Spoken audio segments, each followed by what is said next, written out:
Kira, after 15 years with TechVantage, we're restructuring your position, Marjorie Thompson announced, her voice carrying a barely concealed note of satisfaction. She sat across from me in the small conference room, flanked by Denise from HR, both of them wearing carefully crafted expressions of corporate regret.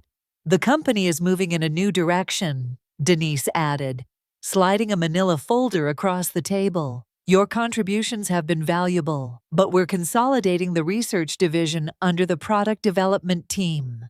I nodded thoughtfully, accepting the folder without opening it. Inside would be the standard severance package, 2 weeks for every year of service, continued health coverage for 3 months, and a list of career counseling resources I would never use. I completely understand, I replied, my voice steady. These decisions are never easy. Relief flashed across their faces. They'd clearly expected tears, protests, or anger. After all, I was a 55-year-old woman being pushed out of the tech industry, where youth was prized above experience. What they didn't know was that I had anticipated this moment for weeks, ever since a misdirected email thread had appeared in my inbox last month. We'd like you to clean out your desk by Friday, Marjorie continued, gaining confidence from my apparent acceptance. We'll need your key card, company laptop, and phone before you leave. Your team will be notified this afternoon. My team, 6 brilliant engineers I had personally recruited and mentored over the years. The same team that had helped me develop the distributed processing algorithm that now powered TechVantage's flagship product, Account Sphere accounting software used by over 40 of Fortune 500 companies. Of course, I said, rising from my chair. Is there anything else? They exchanged glances, clearly thrown by my composure.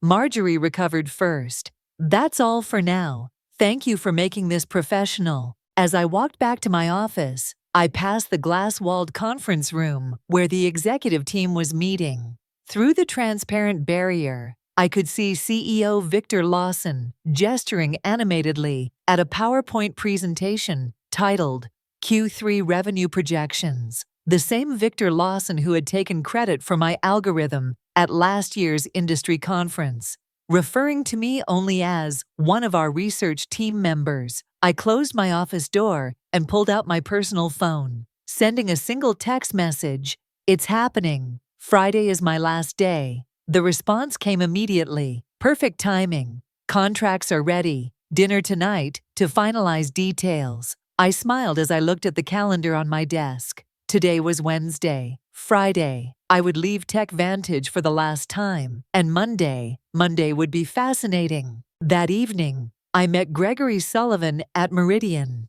an upscale restaurant far from TechVantage's headquarters. As the CEO of Precision Systems, TechVantage's largest competitor, Greg knew the value of discretion. He'd reserved a private dining alcove in the back, shielded from curious eyes by elegant Japanese screens. They actually did it, Greg said, shaking his head after we ordered. I suspected they might, but to cut the very person who developed their core technology, Victor never understood what I actually created, I replied, sipping my water. He saw the implementation, the user interface, the marketing potential, but the underlying architecture, that was just tech stuff to him. The irony was almost too perfect. 3 months ago, I discovered the patent application for my distributed processing algorithm had never been filed by TechVantage's legal team, an oversight. They'd claimed when I inquired. They'd assured me they'd handle it immediately. But something about their response had seemed off, prompting me to check the company's internal documentation. That's when I founded a strategy memo outlining plans to claim the algorithm as company-developed technology without specific inventor attribution. They'd planned to push me out before securing the patent, knowing intellectual property developed by employees typically belonged to the company. What TechVantage didn't know was that I'd already been working on refinements to the algorithm on my own time, using my personal equipment. Those improvements, which dramatically increased processing efficiency by 43%, weren't covered by my employment agreement. I'd quietly filed for a patent under my own name last month, fully documented with timestamps and development logs that clearly showed the work was completed outside of company time. The patent had been granted with remarkable speed, thanks to Greg's introduction to a top-tier IP attorney. All the paperwork is finalized, Greg said now, sliding a folder across the table. As soon as you sign, Precision Systems officially acquires exclusive licensing rights to your patent. The press release goes out Monday morning, announcing you as our new Chief Innovation Officer. I reviewed the documents carefully, though I'd already memorized the key terms: a 7-figure signing bonus, substantial equity in Precision Systems, and ongoing royalties from all products using my algorithm. What do you think Victor's face will look like when he realizes what's happened? Greg asked, unable to hide his satisfaction at the prospect. I'm more concerned about my team, I admitted. They don't deserve to be caught in the fallout, Greg nodded. Already addressed. We have positions for all 6 of them, if they're interested, senior roles, with significant raises. I signed the final page and closed the folder. In one elegant move, I had secured my future, protected my team, and gained recognition for my work. To new beginnings, Greg said, raising his glass. And to owning your own value, I added, clinking my glass against his. Thursday and Friday passed in a blur of exit interviews, knowledge transfer meetings, and saying goodbye to colleagues. I maintained my professional composure throughout, even as rumors spread across the company. Administrative assistants gave me sympathetic glances in the hallways. Junior developers approached awkwardly, asking if I'd provide LinkedIn recommendations before I left. I documented everything meticulously, every project, every password, every process, knowing full well that TechVantage would soon discover just how thorough they needed me to be. My decision to leave comprehensive transition notes wasn't kindness. It was evidence that I had acted in good faith, while the company had not. During my final exit interview on Friday afternoon, Denise from HR went through the standard checklist with mechanical efficiency. You understand that any intellectual property developed during your employment remains the property of TechVantage, she stated, pushing a non-disclosure agreement across the table. Of course, I replied pleasantly. Anything developed within the scope of my employment, using company resources, during company time. I emphasized those qualifiers slightly, but Denise was too busy checking boxes to notice. And you affirm you have no copies of proprietary company information. I have taken nothing that belongs to TechVantage, I confirmed truthfully. The patent was mine, after all. As I packed the personal items from my desk, family photos, a collection of conference badges, marking 15 years of industry events, the coffee mug my team had given me last Christmas, Marjorie stopped by, leaning against my doorframe with artificial casualness. I just wanted to check that everything's clear for your departure, she said, watching me place items into a cardboard box. Crystal clear, I replied, wrapping a small award I'd received for the very algorithm now at the center of my plans. The irony wasn't lost on me as I carefully placed it between layers of tissue paper. You know, Kira, these restructuring decisions are never personal, Marjorie continued. Victor feels the company needs to move in a more youthful direction. I looked up, meeting her gaze directly. I understand completely. Business is business. Something in my tone made her pause. For a brief moment, uncertainty flickered across her face, but she quickly dismissed it. What could a soon-to-be unemployed 55-year-old woman possibly do? Will you be taking some time off? She asked, an artificial note of concern in her voice. Actually, I already have something lined up, I replied. I start Monday. Oh, surprise crossed her features. That's fast. Anything interesting? I smiled. Very. A leadership position. I'm quite excited about it. She nodded absently, already mentally moving on to other matters. Well, good luck with that. As I walked out of TechVantage's glass headquarters for the final time, key card surrendered, and personal belongings in tow.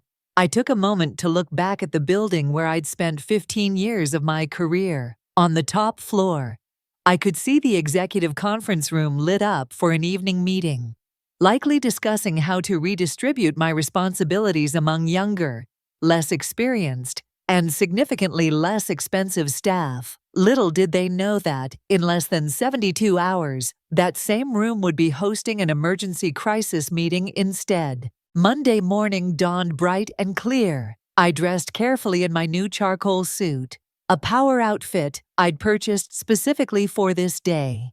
The Precision Systems town car arrived precisely at 7:30 a.m. to take me to their headquarters, where I'd start my first day as Chief Innovation Officer. The press release went live at 7:00 a.m. Greg informed me as I settled into my new corner office with floor-to-ceiling windows. Industry newsletters are already picking it up. I've got the communications team monitoring reactions. The announcement had been crafted with strategic precision. Precision Systems acquires exclusive rights to revolutionary processing algorithm. Welcomes creator Dr. Kira Jennings as Chief Innovation Officer. It detailed my background, emphasized my role as the sole inventor of the patented technology, and outlined how Precision Systems would be integrating the algorithm into their next generation of products. Most importantly, it clearly stated that any company currently using the technology would need to negotiate licensing agreements with Precision Systems moving forward. At precisely 9:15 a.m., my phone lit up with the first text from my former team at TechVantage. "Complete chaos here. What did you do?" It was from Miguel, my lead developer. I smiled, typing back, "Check your personal email. All 6 of you have offers waiting." Meanwhile, 8 miles away, at TechVantage headquarters, the scheduled Monday morning executive meeting was undergoing a dramatic transformation. According to Miguel's play-by-play updates throughout the morning, Victor had arrived at the office to find the company's general counsel and chief financial officer waiting at his door, both ashen-faced. The industry announcement had hit their inboxes simultaneously, setting off immediate alarms. By 9:30 a.m., what should have been a routine start-of-week meeting had morphed into an emergency crisis session. Board members were calling in remotely. The legal team was frantically reviewing my employment contract and the documentation around the algorithm's development. "They're pulling every file with your name on it," Miguel reported. "Someone just wheeled in all the servers from the research division for the tech team to analyze." And I could picture the scene perfectly. Victor pacing the conference room, demanding explanations from Marjorie and the legal department. The stock would already be responding to the news. Investors hated uncertainty, and the announcement had created plenty of it. At 10:45 a.m., I received an email from Victor himself, the desperation practically emanating from my screen. "Kira, there appears to be a misunderstanding.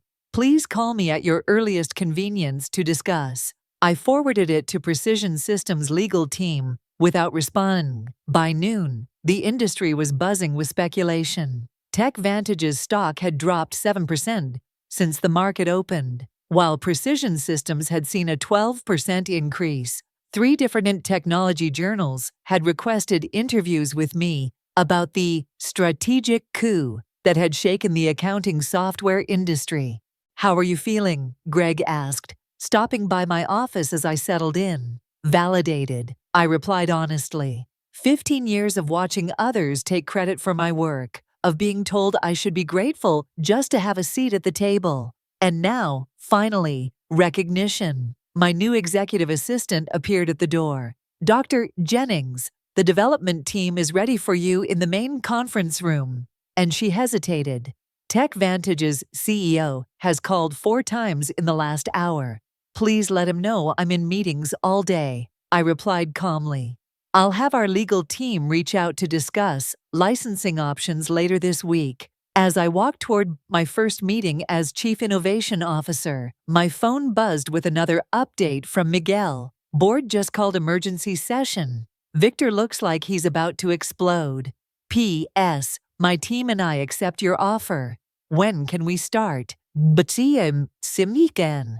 By Tuesday morning, the full impact of my departure had become clear to everyone at TechVantage. Their flagship product, Account Sphere, relied entirely on my algorithm to process the massive data sets that gave it an edge over competitors. Without licensing rights to my patent, they faced two equally unpalatable options: negotiate with Precision Systems or rebuild their core technology from scratch, a process that would take years and millions in development costs. Victor has called an all-hands meeting for 200 p.m., Miguel texted. It was his last day at TechVantage. He and the rest of my former team would be starting at Precision Systems next Monday. Rumor is they're going to try to sue you. I forwarded his message to our legal department, who responded almost immediately. Let them try. Your documentation is impeccable: development logs, timestamps, personal equipment usage, all clearly established.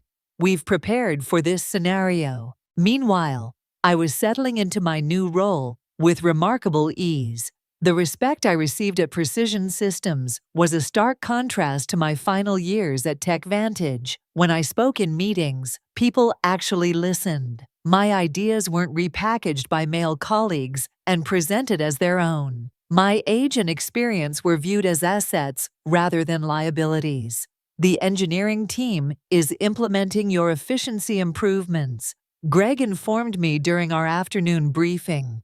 Early testing shows a 51% performance boost, even better than we projected.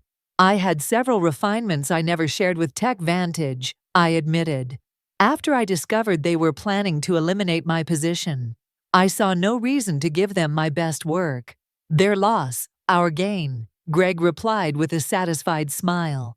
Speaking of which, the first licensing inquiry came in this morning. Not from TechVantage yet, they're still in denial, but from Data Flow Systems. They're worried about being caught in the crossfire. And at 3:30 p.m., Miguel sent a detailed account of Victor's all-hands meeting. The CEO had tried to project confidence, assuring the staff that TechVantage would vigorously defend our proprietary technology. But the anxiety in the room had been palpable. Several employees had already updated their LinkedIn profiles, sensing the company's vulnerability. Marjorie looked like she was about to faint when someone asked directly if they'd failed to secure the patent. Miguel reported. Victor cut the question period short after that. By Wednesday, the industry fallout had intensified. Two major clients had contacted Precision Systems about switching from Account Sphere, concerned about TechVantage's ability to maintain the product without the algorithm's creator. Our stock had risen another 8%, while TechVantage's continued its decline. I received a call from Denise in HR, the same woman who had slid my severance package across the table just days earlier. Kira, she began, her voice carefully professional. I'm calling to discuss the, situation with your patent. We believe there may have been a misunderstanding about ownership rights. I don't think there's any misunderstanding, I replied calmly. My employment agreement clearly states that intellectual property developed on my own time, using my own resources, remains mine. The patent documentation confirms exactly that. Victor was hoping you might consider coming in to discuss options. Any discussions would need to go through Precision Systems' legal department now, I responded. I'm sure they'd be happy to set up a meeting to discuss licensing terms. The silence on the other end spoke volumes. Finally, Denise sighed. I'll pass that along. That afternoon, I led my first formal presentation to Precision Systems' board of directors, outlining our technology roadmap with my algorithm at its center. As I stood confidently at the head of the table, not hidden in the back as I had been at TechVantage, I caught Greg's approving nod. By Friday, just 1 week after I had walked out of TechVantage for the last time, the company had entered full crisis mode. Their stock had fallen 23% from Monday's opening bell, triggering concerned calls from major investors. Industry analysts were publishing speculative pieces with titles like "Can TechVantage Survive the Algorithm Crisis?" and "How One Strategic Blunder May Cost a Tech Giant Everything." Through my industry contacts, I learned that Victor had finally acknowledged the severity of the situation to the board.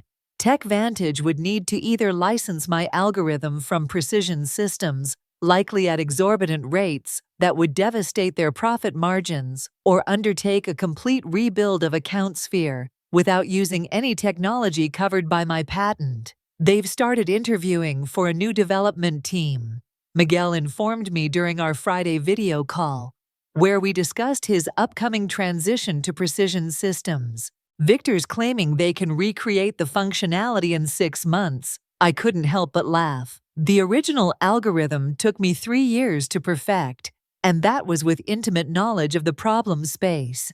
Exactly, Miguel agreed. Nobody's believing the timeline, especially after your team posted their resignation letters simultaneously.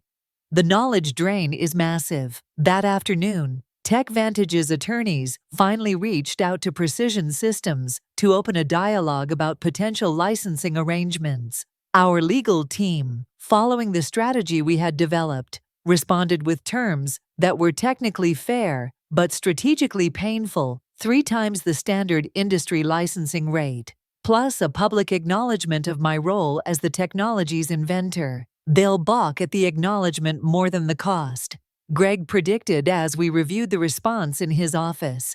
Victor's ego won't allow him to admit he pushed out the person who created their core technology. Then they'll have to rebuild, I replied. And every day they spend trying to replicate my work is another day we extend our lead in the market.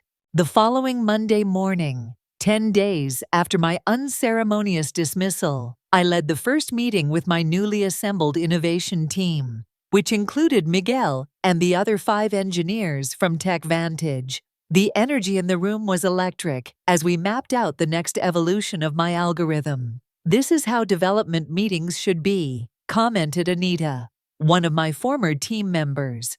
At TechVantage, we spent half our time explaining basic concepts to executives who wouldn't listen anyway. That's the difference between being valued and being seen as replaceable, I replied. Here, your expertise is recognized. As we wrapped up the productive session, my assistant appeared at the door, Dr. Jennings. There's been a significant development with TechVantage. Their board just announced an emergency leadership change. Victor Lawson is stepping down, effective immediately. The news spread quickly. Within hours, industry publications were reporting that TechVantage's board had lost confidence in Victor's leadership following the patent oversight that threatened the company's flagship product. Marjorie Thompson was also out, along with the head of legal, who had failed to properly secure the patent. That evening, I received an unexpected email from Richard Donovan, TechVantage's newly appointed interim CEO. Unlike Victor's desperate message from the previous week, this one was straightforward and respectful. "Dr. Jennings, congratulations on your new position. I've been brought in to help TechVantage navigate the current situation. I'd like to discuss a fair licensing arrangement for your patented technology. We're prepared to acknowledge your contributions publicly and make appropriate amends for the oversights of previous management. Would you be available to meet next week?" I forwarded the email to Greg, adding a simple note, "Phase 1 complete." His reply came quickly. "Beautifully executed. The board is celebrating your first major victory for Precision Systems. Looks like TechVantage is finally learning an expensive lesson about valuing innovation and innovators." 3 months after my departure from TechVantage, I sat on the stage at the National Technology Innovation Conference, preparing to deliver the keynote address. The audience was filled with industry leaders, technology journalists, and aspiring developers, many of whom now knew my story. And now, I'm pleased to introduce our keynote speaker, the conference organizer announced, Dr. Kira Jennings, Chief Innovation Officer at Precision Systems and creator of the distributed processing algorithm, that has revolutionized data handling across multiple industries. The applause was substantial as I approached the podium. What a difference a few months could make. Last year, I had attended this same conference as part of the Tech Vantage delegation, seated in the back while Victor gave a presentation about his company's innovations. "Thank you," I began, surveying the attentive faces. "Today, I want to talk about innovation, ownership, and the importance of properly valuing intellectual contributions, regardless of where they come from." My presentation detailed the technical aspects of my algorithm, but also touched on the broader issues of recognition and respect in the technology sector. Without directly mentioning Tech Vantage, I emphasized the importance of companies protecting their innovators rather than seeing them as replaceable resources. Afterward, during the reception, several young women engineers approached me, seeking advice and mentorship. One of them, barely 30, confided, "Your story changed how I document my work. I started keeping detailed logs of my development process on personal time." "Smart," I replied. "Your innovations deserve protection." As the evening concluded, I checked my phone to find an industry news alert. Tech Vantage had finally announced the licensing agreement with Precision Systems, acknowledging me by name as the algorithm's creator. Their stock had stabilized, though at a significantly lower valuation than before my departure. 1 year to the day after being told to clean out my desk, I sat in my spacious office at Precision Systems, reviewing the quarterly innovation report. Under my leadership, the company had released 3 groundbreaking products built on my algorithm, capturing significant market share from Tech Vantage and other competitors. A knock at my door interrupted my analysis. It was Greg, holding a bottle of champagne and 2 glasses. "Happy anniversary," he said, setting the glasses on my desk. "The board asked me to share the news with you personally before the public announcement. Precision Systems has officially surpassed Tech Vantage in market valuation for the first time in company history." I smiled, feeling not triumph, but a quiet satisfaction. That's what happens when you value innovation properly. As Greg poured the champagne, my assistant delivered a sleek envelope. Inside was an invitation to speak at Women in Technology's annual Leadership Summit. The topic, "Owning Your Intellectual Value: How Proper Documentation Changed an Industry." "You've become something of an icon, you know," Greg commented, noticing the invitation. The story about the executive who didn't recognize what she had until it was gone has become a cautionary tale in corporate boardrooms. Richard Donovan, who had remained as Tech Vantage's CEO after the crisis, had implemented sweeping changes in how the company recognized and rewarded innovation. Their new policies on intellectual property protection and inventor recognition were reportedly modeled after the program I had established at Precision Systems. "It was never about revenge," I said, raising my glass in a toast. "It was about recognition, about showing the industry that innovation isn't anonymous. It comes from real people who deserve real credit." "To proper recognition," Greg agreed, clinking his glass against mine. As the afternoon sun streamed through my office windows, I reflected on my journey. At 56, I had finally found what had eluded me throughout my career, not just success, but acknowledgement. My name was now permanently attached to the algorithm that had changed an industry exactly where it belonged.